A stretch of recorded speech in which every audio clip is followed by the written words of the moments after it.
Deaths among people who are homeless are on the rise in San Diego County. One South Bay organization has taken to the streets to do what it can. CBS 8's Regina Urita shows us the growing problem and the different ways these nonprofits are trying to help.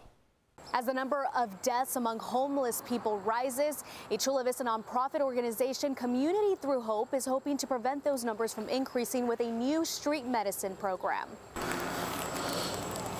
We're seeing folks inside, formerly unsheltered, and folks on the street pass. We just had a client a couple weeks ago who passed. He was 47. Sebastian Martinez is part of the nonprofit Community Through Hope. I asked him what he's seen in Chula Vista. He says homeless are dying on the streets and the number of deaths is increasing in the South Bay. A former client of Martinez by the name of Eric recently died from breathing problems at a campsite.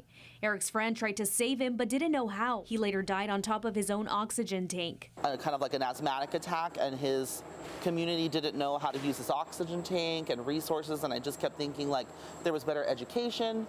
Maybe they would have known how to help him. This is just one case that Martinez mentioned, but many other deaths have been blamed on several issues, including a lack of services and drug overdoses. It's partially to do with the opioid epidemic and Oxycontin and other forms. With alarming death numbers on the rise, the organization has launched a street medicine team that could help save lives. A team of 4 outreach workers are providing emergency relief services, wound care, hygiene products, food, and other items to people living in encampments. Just doing a really good needs assessment about what's needed at the street level regarding medicine-based outreach. According to the San Diego County Medical Examiner's Office, there was a 20% increase in deaths in 2021 compared to 2020. We advocate for therapeutic rather than punitive drug policies.